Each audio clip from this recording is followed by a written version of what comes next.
Hello, everybody. Today we are going over the request and approval workflow automation. Joel has some really cool things built out for us to demo and walk you guys through how you can save some time. And he will go a little into how do you do it. Going into this, I won't spend a ton of time in the slides, but in case we're wondering why we might want to do this, if we're here, I think we have a good idea as to why we would want to handle or better handle things like requests and approvals. But a lot of times people don't realize at first that Podio could be a really, really good solution for something like this. So a lot of times what we'll see is, Podio might be implemented for a totally different use case originally.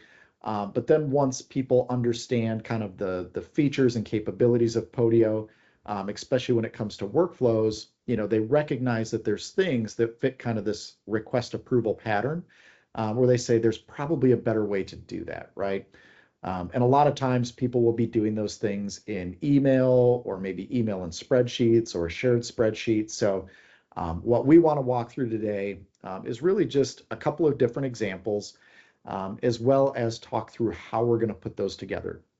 So we'll be able to do all the fun things like avoid the bottlenecks, lost requests, people hitting you up on Teams and Slack, wondering where their stuff is, and all that kind of chaos that comes with trying to manage this thing if you're doing it in an unorganized way. So what components are in play today? So we're going to leverage actually a handful of things. Obviously, we're going to handle or use Podio apps and web forms. Those are going to be a key piece of what we're doing here today with the request.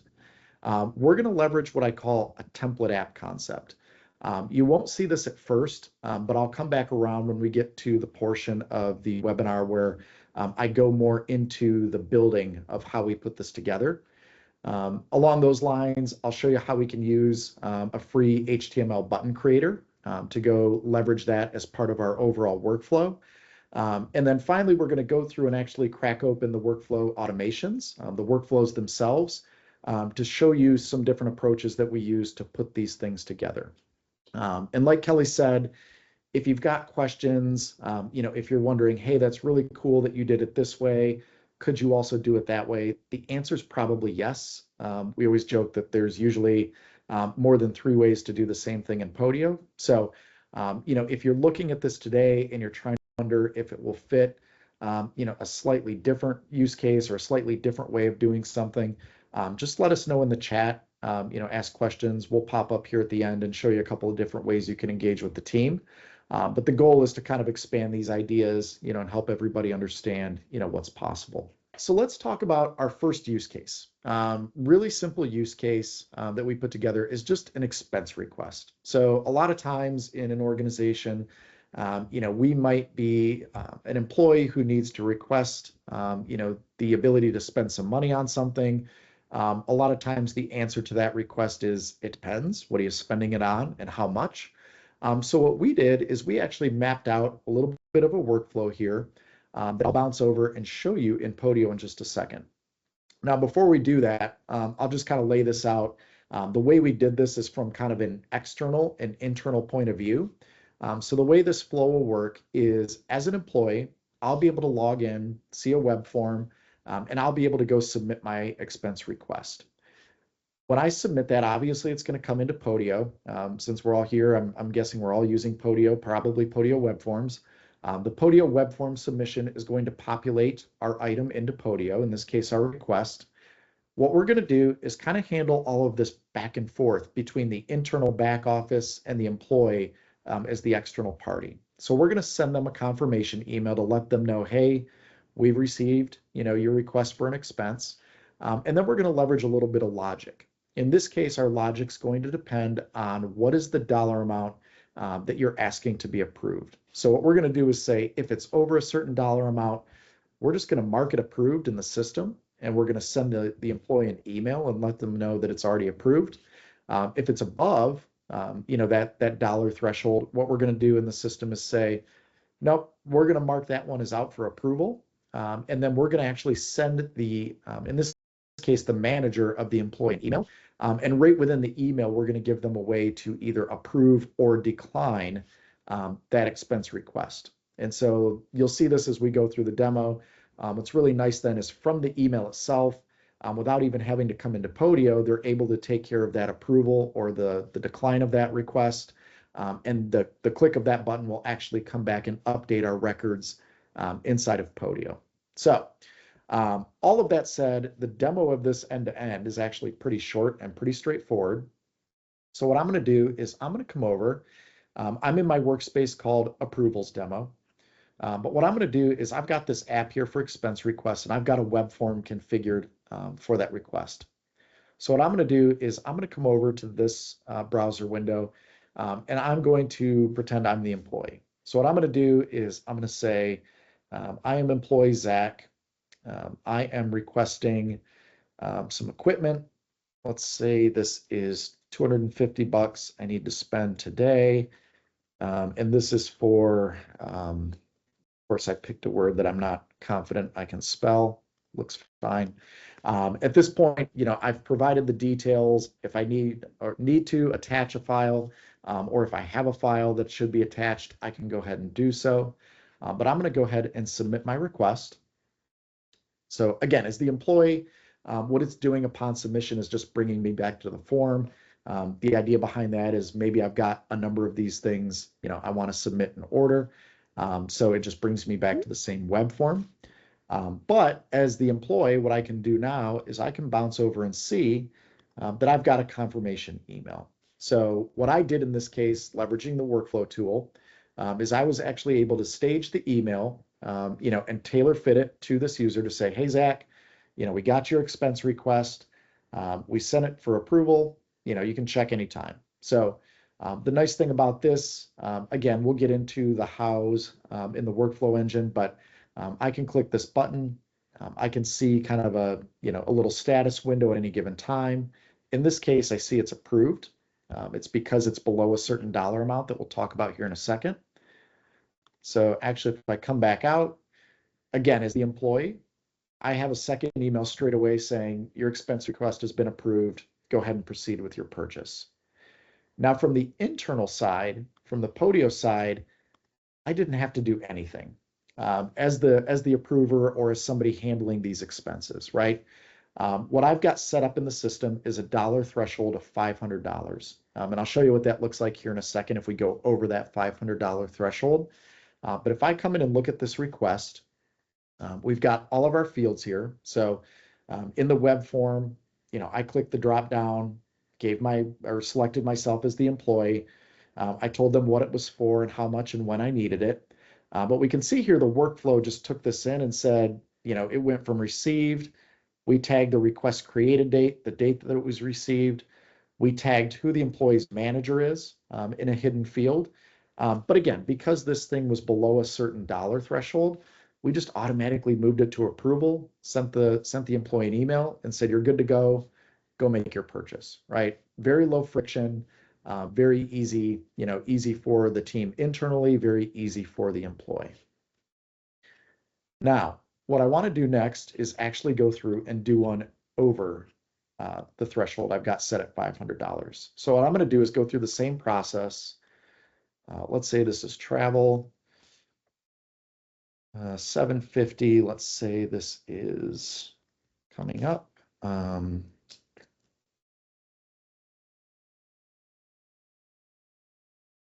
Everyone likes to do customer shows and things like that in Las Vegas. So maybe I've got to go there. Same thing, I'm going to submit this. Now, the workflow, the first part of the workflow, if we go back and look, is going to follow the same thing. I'm going to get the email confirmation.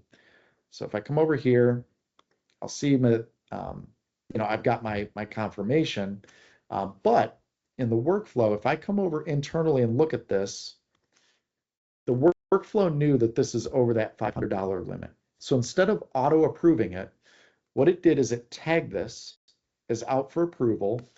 It knows, if I just kind of extend this here, if I go look at Zach's employee record, it knows that Zach's manager is Jesse. What it did, and it's a little bit layered here because I'm using the same test email address for both users. But if I come back out here, now this email came to Jesse as the manager. So because it's over that dollar threshold, it sent Jesse as the manager an email and said, hey, here's the details. This is what your employee Zach is requesting. Do you want to go ahead and approve this or decline it? Now, there could be all kinds of nuance and things like that that we can build into this, but for purposes of this, we assume that Jesse just either doesn't have access to that Podio workspace or, isn't somebody that's going to want to come back and, manually click the approve or decline button. She likes to do everything from her mobile phone via email. So what she can do now is she can come back into the email and say, yep, I already talked to Zach about that. It's approved. She's going to get just a little message here to let her know that that has been approved. If we come over and look in the back office, same thing. The workflow picks up. It recognizes that status was moved from out for approval to approved. It tags the close date. And finally, it's going to go ahead and send Zach one more email, just like it did before, to let him know that his expense request has been approved. So he can go ahead and proceed with his purchase. So again, from a demo perspective and just a capability perspective, being able to submit these things and then route that request, either directly to an approval or out to somebody else for an approval, it can happen a number of different ways. Doesn't necessarily have to be an email. This is just the way we wanted to show it in this demo. But the cool thing is this same type of pattern can then be repeated across other types of approval processes. So what I want to do next, just to not confuse myself, I'm going to delete all of those, is I'm going to come over to a time off request. So again, a very similar setup, a very similar concept, but instead of dollars, we're going to talk about time off and specifically how much time off is required. So in this case, what I've done is, let's go back over here. Let's pull over our HR workspace. So same type of thing. I've got an app set up for HR cases. Now, these cases, just like the expense requests, are tied to a web form. There's certain pieces of data we're going to ask for. And so what we're going to do is actually go through and make that request and show you what that looks like. So very similar web form, same type of approach. I'm going to select myself as an employee. I'm going to say this is a request for time off. No, this is not confidential. I'm going to say I need 5 days off. And let's say it's going to be from the 8th to the 12th. Vacation. I'm going to submit it. Now the same type of flow is going to take over. There's a threshold of 10 days that we've got set in the system. The system's going to recognize that this is below that threshold. So if we come here and look, same type of approach, right? Very similar look and feel to the expense request. We've got our employee. It didn't assign the case. We just know that the employee's manager is Jesse. Case status auto went to resolved because again, we're saying that, our 10 days or our number of days off requested threshold is 10, 5 is below 10. So we're just auto approving. So if I come over here and look here, same type of setup, we've got our confirmation and we've got our, approval here and letting us know that our case has been resolved. Now, same exact thing, if I go over the 10 days, so let's say request for time off. Say this is for 15 days. Let's say it's going to be from the 15th through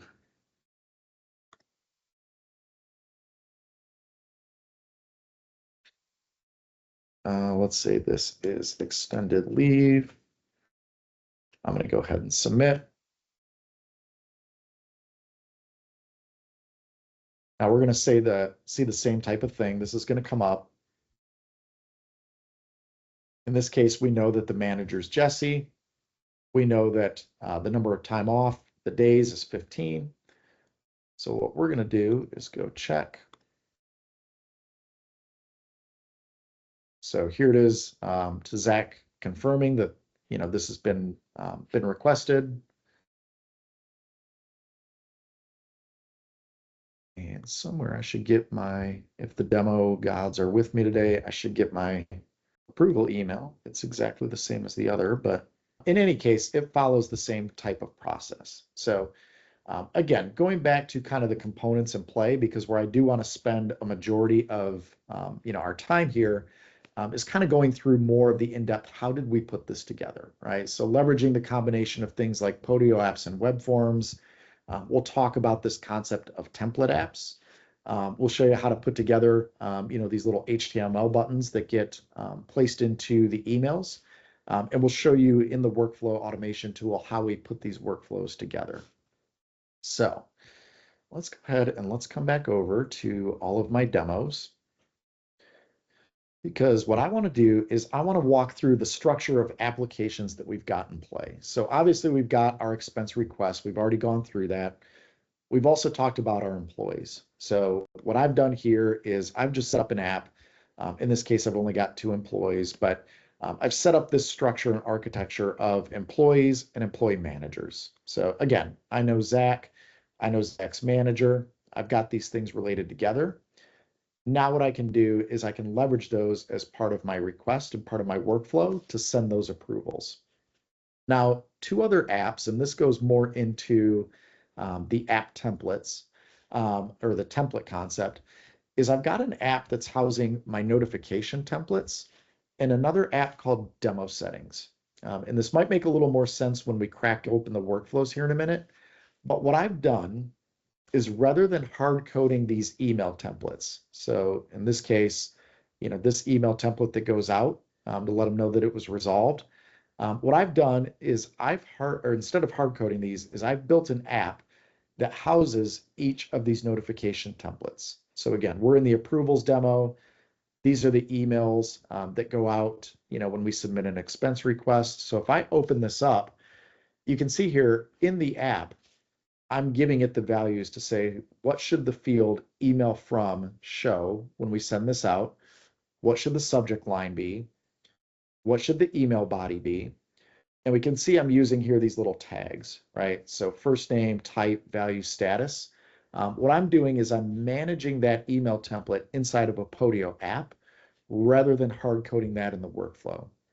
And the reason I'm doing that is a lot of times as we'll be working through this, we'll notice little nuances in the wording or things we want to change.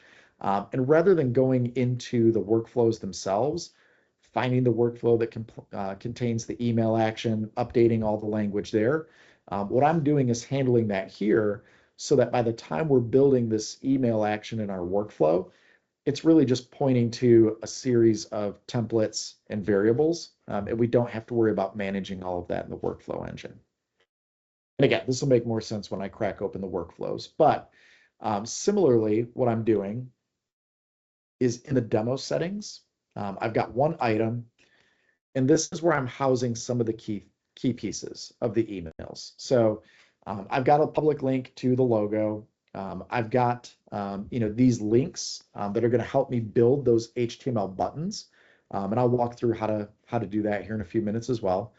So I've got my status button link, my approval button link, my decline button link, and finally I've got in this case my expense threshold. So again, you could absolutely go hard code the expense threshold into the workflow.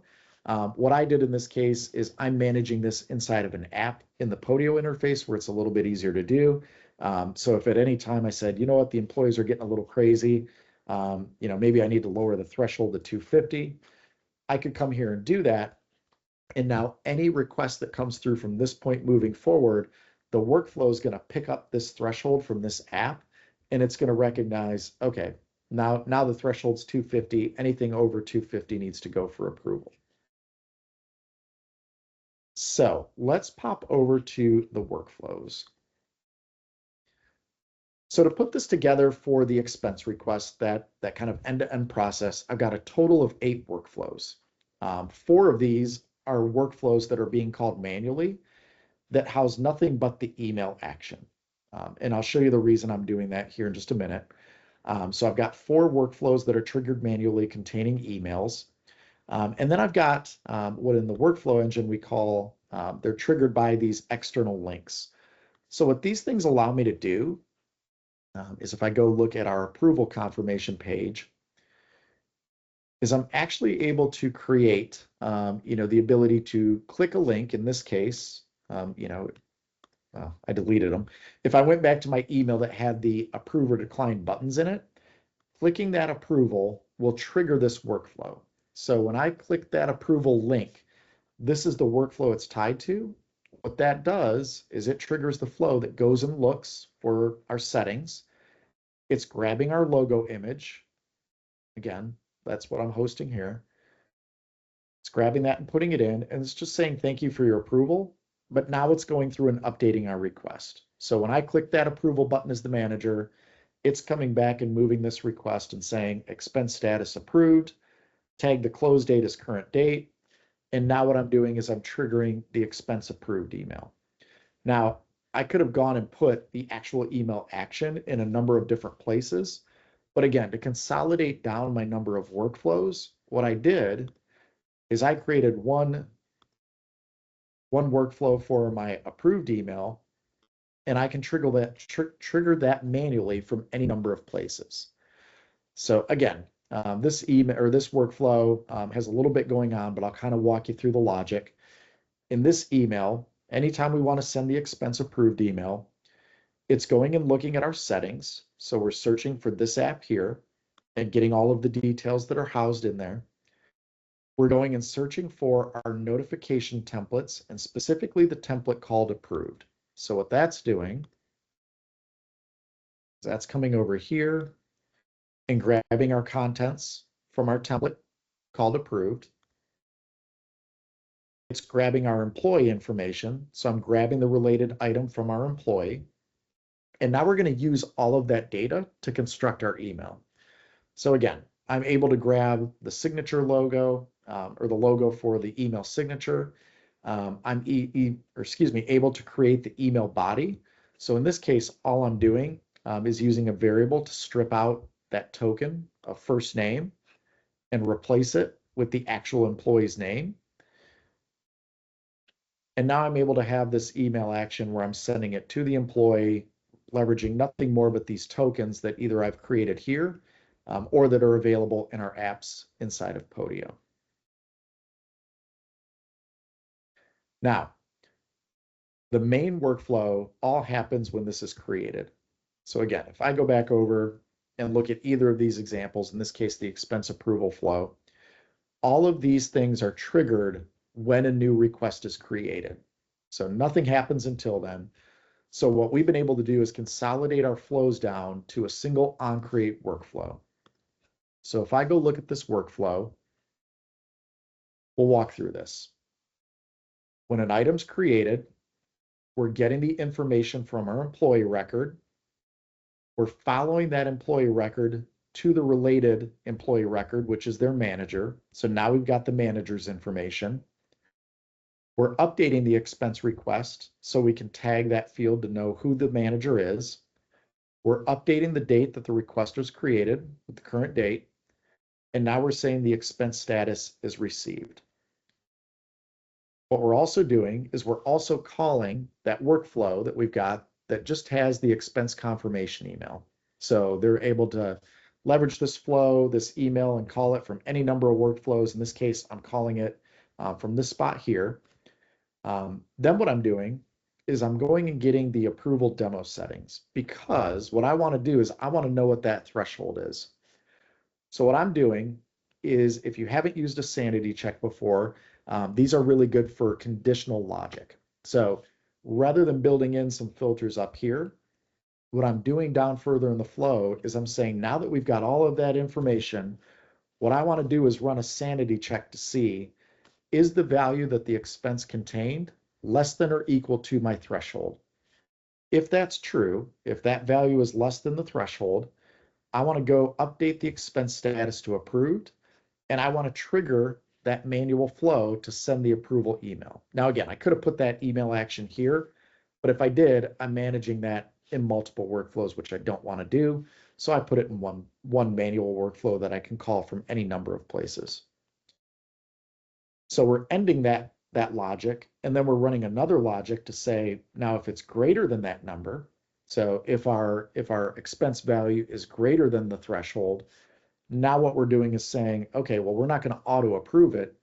We're going to move the expense status to out for approval.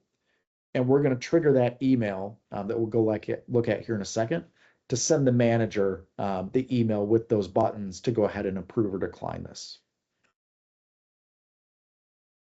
So final piece, and then I'm going to stop. And Kelly, I don't know if there's questions. I haven't even been looking at the chat. We could take a look at that, answer different things. But what I want to do here is actually show you how we were able to leverage those HTML links to create the buttons. And if you have any questions about these variables and some of the code in here or any of the PHP and regex that we're using, let us know in the chat. Our goal is to make this readily available, so you guys can try these things in your own environments. So if you've got questions, you're like, hey, I know I can watch the video and grab a screenshot, but could you paste that somewhere so we can get to it? Yes, just let us know. We'll take care of that. But in this one, what we're doing, it's a very similar approach. We're grabbing the settings and we're grabbing the template called manager approval. Now, what I'm doing here with value is I'm actually formatting the value, because the way that Podio is going to pass this forward is it's going to pass this forward, as just a numeric value. What I'm doing is basically just making sure there's 2 decimal places and a $ in front, so it looks nice and clean when I send this out to the manager. I'm grabbing the link from settings to insert the company logo into the signature block. Again, I'm taking and replacing all of those little tags in the template. The manager's first name, we're going to replace that with the first name. The employee, we're going to replace that with the requesting employee. The type, we're replacing that with the expense type. All of that good stuff to build the email body. But this is what I wanted to get to, because what we're doing here is we are combining. I go back to my demo settings. We are combining these links, and where I got these links from is this nice little site. There's probably 100 of these sites, and I'll post this link in the chat as well. With this site, I'm able to come over and I'm able to create basically text buttons that say whatever I want. So what I did is I just said approved. I want the size to be 14. Let's say I want it to be fixed. That's way too wide. Let's make that 125. Sure, that's better. Maybe I want it to be this color. I can match it to my color, my corporate branding. But basically what I get as an output is I get a link to the image that this is creating. So this little link here, this is the link, the public link to this image. What I'm doing that is I'm just saving it in a Podio item. Once it's saved in that Podio item, what I'm doing in this workflow is I'm combining that approved button link that I've got here with the link that I created a few minutes ago for my approval confirmation. So I'm actually trying not to make this too in depth, but just to open this in another window, it's calling this flow that we created. So if you remember a few minutes ago, we created this flow that's triggered when a link is clicked. Basically what we're doing here is we're creating a button combined with the link. So in that HTML button, when they click approved, it's going to trigger the link and it's going to fire this workflow. And this workflow is going to come through just like we talked about a few minutes ago. And it's going to say, hey, go grab the settings, get the logo, all the fun stuff, confirm the approval, and now update our record and send the employee an email. So let me stop for a second, Kelly, see if there's any questions in the chat, see if you have any comments, input, see how we're doing. Yeah, absolutely. So we did have one question from Bruno so far. What are the numbers for preceding the titles of your workflows? Very good question, Bruno. Yep. So when I'm organizing the workflows, and there's probably, I don't know, everybody's probably got their own way of doing this. What I like to do is I like to try and group the workflows by the numbering.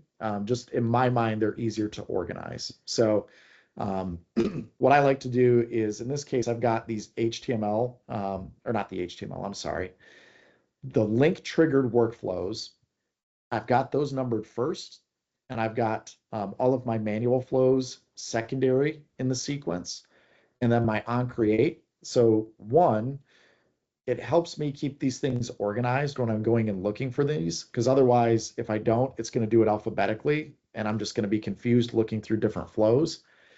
The other thing that this allows you to do is if you, let's say you had this setup built in your environment for expenses, and let's say you wanted to use this same setup in another workspace for something similar, but you didn't want to build it from scratch, you could go package up an app pack. So I could take all of these apps and flows, and I could package these and publish these to my internal app market, and I could pull these down. Everybody's probably saying, yep, we know that. The reason the numbering sequence becomes important there is because when I'm downloading these workflows into a new workspace, if this workflow that is set to run on create is numbered, or comes before one of these workflows that are included in it, that are dependent. So it's dependent on, this workflow is dependent on these ones already existing. When you go to load those workflows into a new workspace, it won't work. It'll just stop, and you'll be looking at it wondering, why did only 3 or 4 of my workflows load? It's because our workflow for onCreate is actually dependent on these ones already existing. Because again, if I go look at this workflow is calling manual flows, and those manual flows are calling these link triggered workflows. So if these don't already exist, when I'm trying to load this onCreate flow, it's not going to work. So again, it's something that unless you've been publishing app packs and workflows between workspaces, you might not run into. But those are really the 2 reasons. I probably over-explained it, but if anyone's run into that and they're wondering why, when you publish apps and workflows into your internal market and try and pull them down, and sometimes only some of the flows come down, chances are that's the reason. Absolutely. And not only with the numbering, not everyone I think needs numbers, but with the names, as somebody who has worked in Podio support for 10 plus years, and now I deal with partners and sometimes going through their flows, please name your flows with roughly either what the flow does or what it accomplishes. That also really, really helps if somebody else wants to learn workflow automation with you or takes over these flows so you can work on something else so that people can actually find what flows do what. Very, very important. We did have a question from Charles. I answered it, but I think it's good for everyone to hear anyway. So he says, in this example, it starts with web form submission. Could this process flow be triggered by a change in a status within a Podio app? Yes, absolutely. So with workflow automation, we have so many options for triggering or actions, and it really helps you customize your personal setup, either for yourself, your business, your company, your organization, whatever you're doing with it. And I don't know if Joel, if you wanted to just show just a drop down list of all the triggers available to them. But this will help you customize your setup for what works best for you guys. You don't have to start with a web form. You can start with a status change as in a category field option in Podio if you want. This is just an example of, in this case, that employee probably wouldn't have access to that workspace or that app. It'd be more for managers and above. So this is how you can get that external access, is through the web form. Yeah. Yeah, we can definitely walk through that. And again, this is more of a what's possible. A lot of times, people might not realize some of the things that you're capable of doing with Podio and Podio workflow automation. But if I were to make this super simple, the answer to Charles's question is yes, definitely, right? If I wanted to load this in and trigger maybe an email or just even a comment to say, hey, I don't need to deal with all these emails back and forth and HTML buttons and all that fun stuff. Maybe I just want to leave a comment for somebody to come in and look at this thing and move the button from out for approval to approved. You could do that. So if I wanted to today, I could create a new flow, these are all the options. So I won't spend time explaining all of them, but obviously when an item is created, we can trigger a flow. When an item is updated, we can trigger flows on comments. This gets into things like comments with specific words. There's lots of tricks you can do with the comments to, trigger different workflows. Date fields. This is a game changer if you're trying to make sure that things don't fall through the cracks from a date or timing perspective. Manual workflows, we saw those here, with our emails. You can trigger a flow on a task completion. So if a task with a certain title gets completed, that can kick off another set of actions. Email reply, obviously you can send emails out of Podio. We just saw that in the demo. If somebody will reply to that email, you could set up a workflow that triggers additional actions if somebody replies to the email that we sent out from the system. Now, all that said, what I'm going to do is I'm just going to create one called updated. And let's say I want to do this when expense status is changed and when it's changed to out for approval. I could do something like add a comment.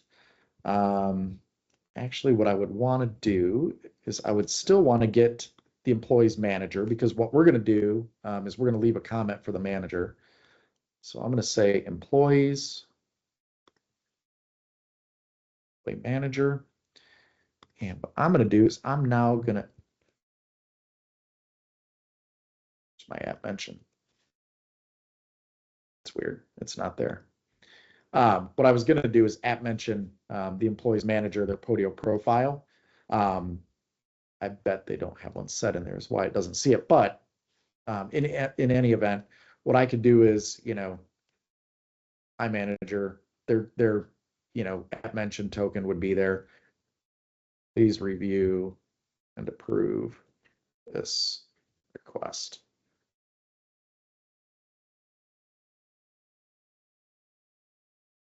Now, I'm going to make a mess of different workflows because we're going to go do this. So let's say this was received. If I didn't want to deal with all the emails and all the back and forth, as soon as I say out for approval, we could say, manager, please review and approve this. And the manager could see that. They get notified. They could come in, move it to approved, and everybody's happy. So there's a number of different ways, that you could do this. What I always recommend to customers kind of goes back to this. You don't have to obviously create, a diagram like this, but kind of work through with the team the business rules and what that workflow needs to look like, and then get input on what's going to be the best way for people to actually complete the job that we want them to do, right? Because in some cases, like I said, in this scenario that I put together, we're assuming the manager just is on the road. They don't want to pop into Podio. They don't want to open the Podio app and click the approve button. They just want to open their email, click approve or decline, and go on with life. But your solution or your use case might involve a team who's like, we're inside Podio all day. It's no big deal. All I need to know is if this thing is clicked as ready for approval, it can add a comment to let somebody know. It can create a task to let somebody know, right? It's why I encourage customers to kind of work through with your team, like, what do we want that process to look like, and how do we want to interact as a team to make sure that when we move from step A to step B, and if there's an approval, as part of that, we know how to notify that the approval has been requested and that the approval's been completed. Awesome. We did have a question about reporting.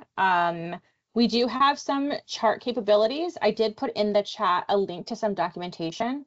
And we also have our wonderful and amazing partners that built a lot of other extensions that allow you to kind of expand on what we offer in-house. And that link is also in there. So if everyone wants to check out those links in the chat, then you can have the same information as Alma. And those are all of our questions so far, Joel. Okay, cool. Well, let's do this then. So that actually brings up a really good point. There we go. Okay, so in terms of getting help, like Kelly mentioned, if you're looking at something like this and you're saying, I really could use that, I don't really have the time or maybe the desire to go watch the video, figure it out, test it, learn how to do it. You know, to Kelly's point, we have a lot of really great Podio partners who will take those requirements, right? You'll be able to describe to them, here's what I want the system to do, here's how I want them to do it. And they'll work with you to go actually just build that into your environment for you. If you're in Podio and you come down here to Resource Center, like Kelly mentioned earlier, and you go to need help, you can come through and click the Engage a Partner link. It's going to bring up a form. That form goes to Kelly, and Kelly can get you connected to a partner to actually go put hands on keyboard and help you build, you know, those requirements into the platform. Now, something new we're rolling out, this is continuing to roll out right now, is if you want to work with somebody to help you get over the hurdle. So let's say this is something you want to take on in-house. You know, you're attempting to build one of these flows, or you're like, I'm like 90% of the way there and I'm stuck. You just need kind of that phone a friend, you know, type session. Right now we are rolling out the customer success forum right now only to org admins. So the goal will be, once that's fully rolled out, if you're an organization admin in your Podio account, when you click Resource Center, you would see the customer success option. It's a form. Again, our job is to not go into your environment and build it for you. Our job is to help you get pointed in the right direction, give you suggestions in terms of, you know, architecture or how you design some of these things to best fit your solutions. When it comes to, all right, like I got it, we could do it ourselves, or if I need help, if you want to go the need help route, that's when we encourage you again to get in touch with one of our partners. So we're hoping that that helps, you know, cover a lot of our different use cases for a lot of our customers, you know, because again, you know, with so many things that Podio is capable of doing, it's really impossible for everybody to know all of it. In fact, there's lots of times, you know, we'll see things come across and, you know, I kind of scratch my head and I go talk to the Podio partners and ask them, has somebody seen this before? Chances are the answer is yes, and chances are there's probably more than one way to do it. So again, we want to make sure that, you know, with all that knowledge, you know, out in the ether, that if you've got questions or you need help, we're getting you connected to exactly the right resource to help you get that solved. Thank you guys so much for joining us today. Thanks, everybody.